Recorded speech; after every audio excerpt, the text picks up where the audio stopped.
eza kaka makanisi tozo kabola. Eza kaka makanisi tozo kabola.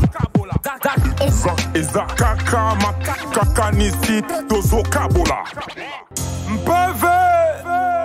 Mpeve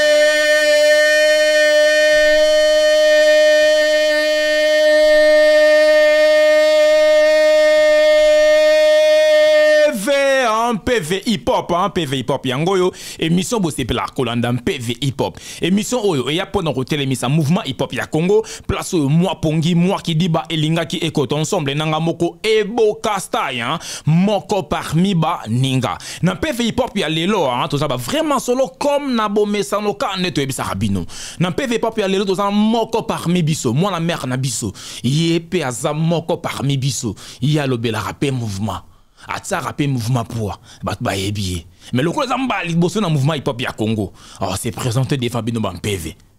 to pesa mbote pour ça vraiment kitoko makasi pour tozamba vraiment solo tozobeta ozo le kala mouvement na sa moi molili to bimisa ngokaka ba comprendre voilà PV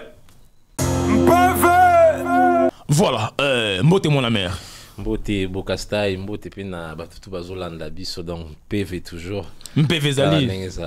PV Zali, donc. Toujours. Sentiment est trop, on a le pan, on a eu mon copain, on a eu mon copain.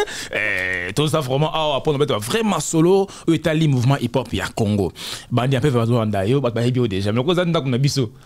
Et ça kinda kabo, ça dit c'est un bi, moto, moko, aye po nambala liboso, il faut y moi se présenter quoi. Marqué Bio déjà. Ouais, je m'appelle Jérémy Eketebi Marcus, journaliste ici à IWP, chroniqueur, ancien rappeur, ancien rappeur, mais na box salanga masolango, mais journaliste, chroniqueur, sportif. Donc voilà, tout ça en PV photo beta ma solo, au Italie mouvement, Karning Zala. Voilà, tout ça, moi la mère Nabiso, Boki, il n'y a pas qui ancien rappeur. Mais tout ça, moi, Mouki, au tika rapport, on est pour Simbarate. Bon,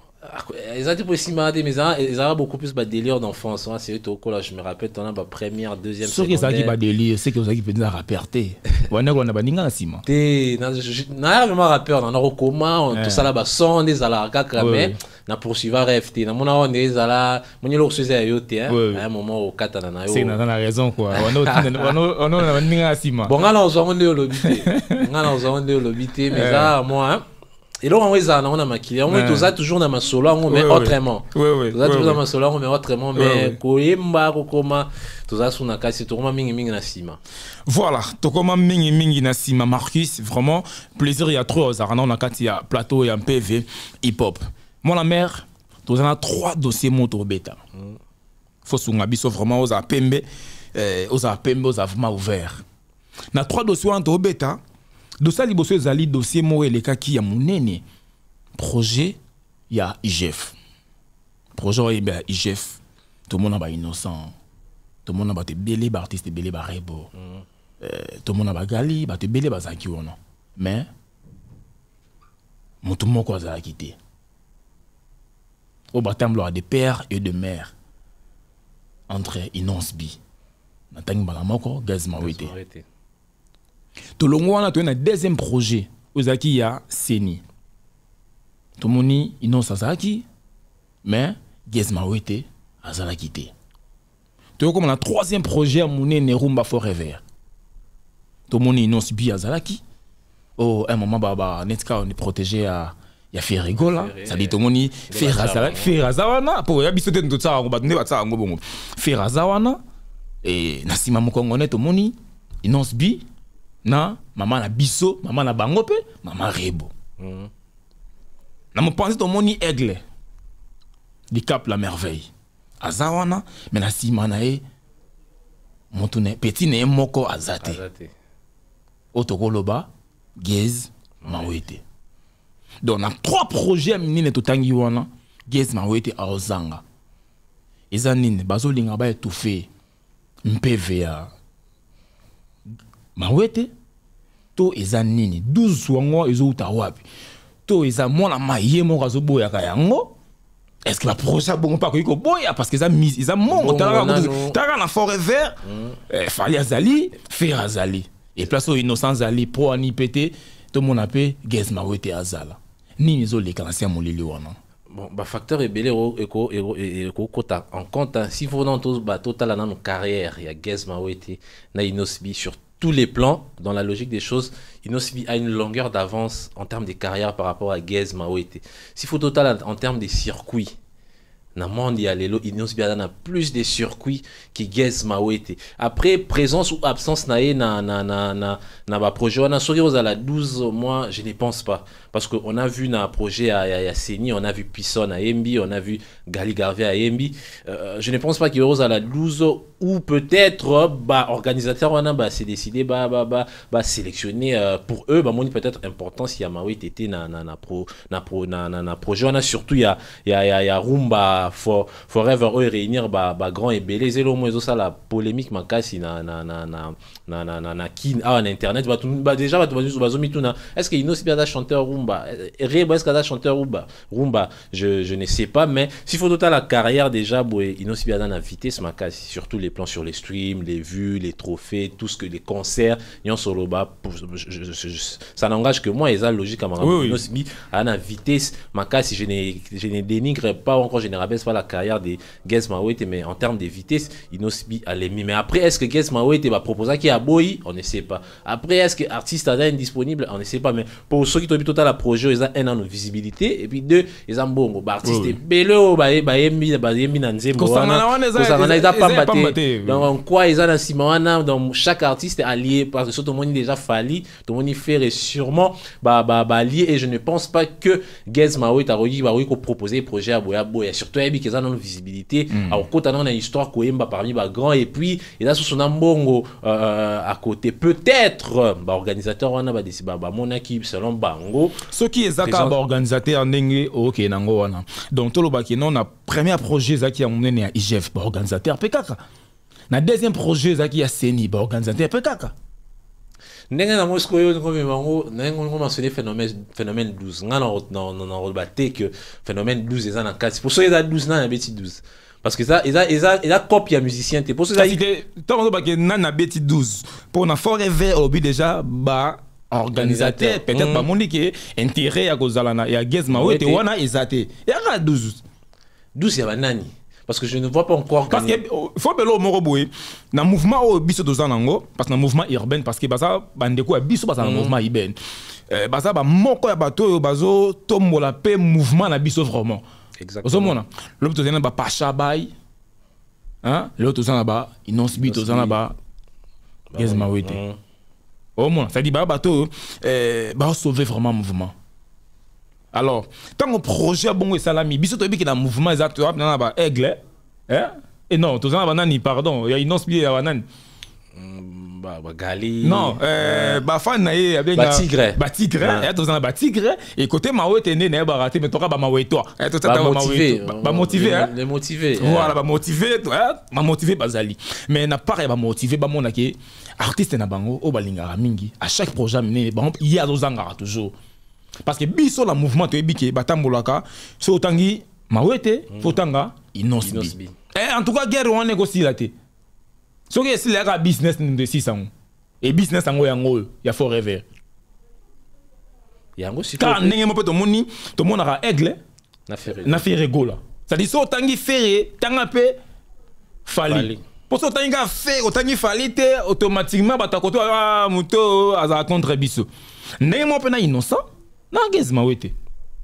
so tangi moko tangi musoso te muto nde azaka plus na bango arana bisote est-ce mabe na cadre entre pour nous sauver le mouvement parce que tant que bloa boy ça les maintenant monde bazo étouffé to bazo quitter ça Mawete directement bon si ça est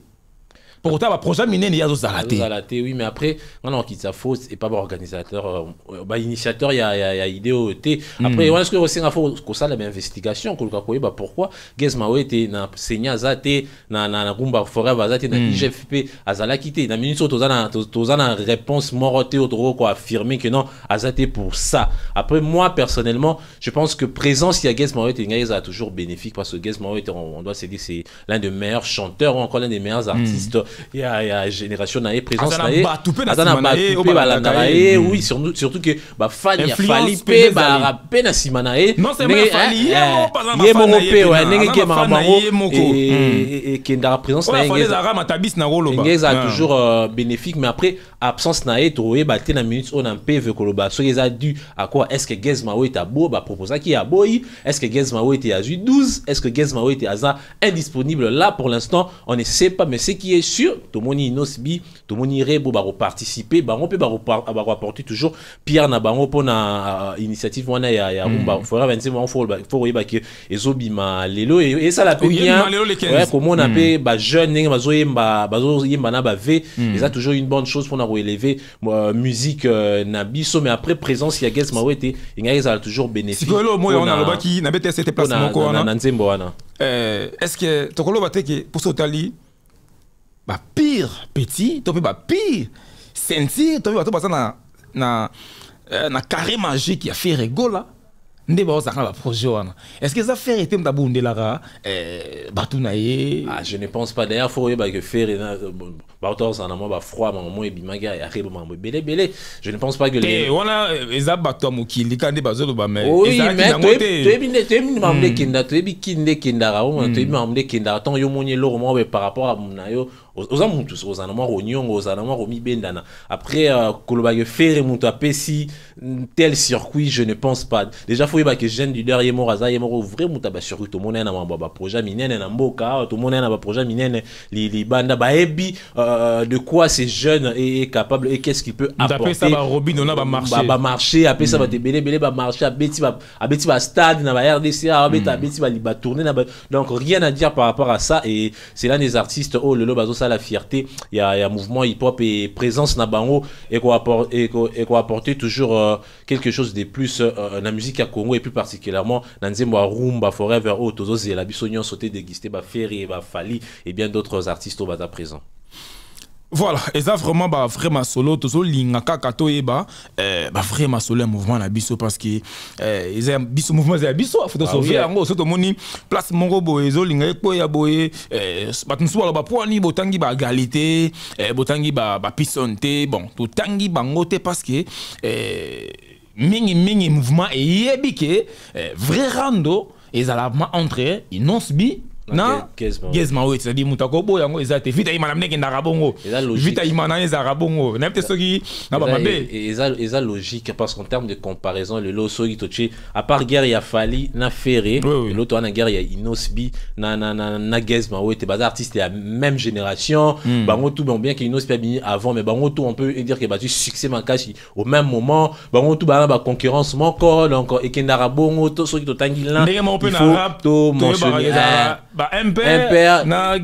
Fab les karaté donc les musique to ebi na France tout le monde a Bouba la fouine il y a ba guerrement tout le monde ça existe dans la musique et polémique clash ils aura toujours na place dans la musique et on peut ça la que musique qui est liboso so que salami na nenga bien voilà boko benga biso na plus 243 89 50 49 400 besoin na biso na iWeb 107.6 hein vraiment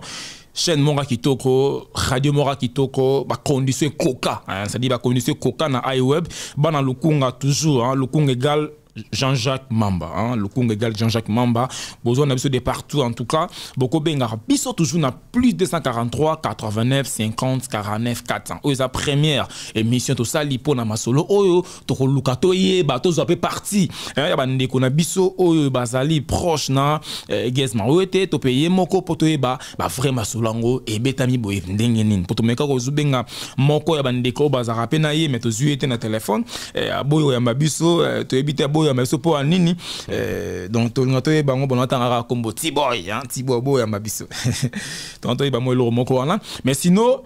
mouvement na biso kende ni poto chiter na biso bon mouvement moi je pense que Mamozo qui est bien aujourd'hui si photo le rappeur aujourd'hui le rappeur dans la place na na musique il y a le rappeur a respecté avant ils étaient vus un peu comme de voyous rappeur aventurier rêveur mais les mouvement hip hop mouvement rap ils ont la place non pourquoi parce qu'on a vu des artistes mais qui un peu élevé mouvement entre autres MPR on a vu même grand projet CCC tout le monde a collaboration Leto Kalash Criminel ils ont eu une première pour l'histoire du rap tout le monde Fabulous avait mis un grand projet glissement à l'un de premiers rappeurs à Betty Stade concert réussi à même featuring il y a bien on a pas mal d'artistes le lot Fellow na F Fixi on ça la fierté on a la prison na You Arena il y a donc l'un des artistes premier rappeur à la prison na You Arena 40 000 places donc faut les faire quand il fallait le bac il faut les faire on a appelé l'un des artistes l'un des rappeurs qui écrire l'histoire tant à Roson à qui dans le bac non je suis les premiers rappeurs, on a 40 000 qui a invitation. Donc, on a un mouvement hip-hop. Après, le tout le monde, pas mal d'artistes, Bima, tout le monde a Bazeran, ils ont ça un peu partout. Et ça toujours bien. On peut dire aujourd'hui que rap, ils ont la place dans la musique. Juste que, Bochasus Maboko, Bozong Sama, festival, Bozong Sama, concours, et ça là bien. Tout le monde a le loma, Bilo Rebelle, ça les maps pour la musique typique, fait dans ça les mappés. Le problème, ils appellent un fan il y a mouvement balengi biloko fait trop il y a d'autres musique baté kaka basomba musique baté kaka basomba bakate obeti nzembo na oko tina ba coupa WhatsApp te chana ba plateforme avant teka yango donc ezala bénéfice na yo okoiko Kota espoir na carrière na parce que on laisse limiter tika na ozongla no ba les ongla no mécanique zongla no électricité zongla na lo romo rozongla ça ta cabine ta bureautique ça là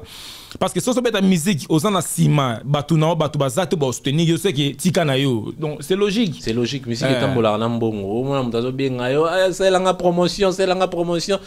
la veyo et bio mais non c'est au continuer carabo non so na highway ba nzemo no pour les cafou ba technicien ba bien c'est ça so ok na ba chaîne tout faut réalisateur Alexa Clip no faut aller donc c'est comme ça dans c'est la promotion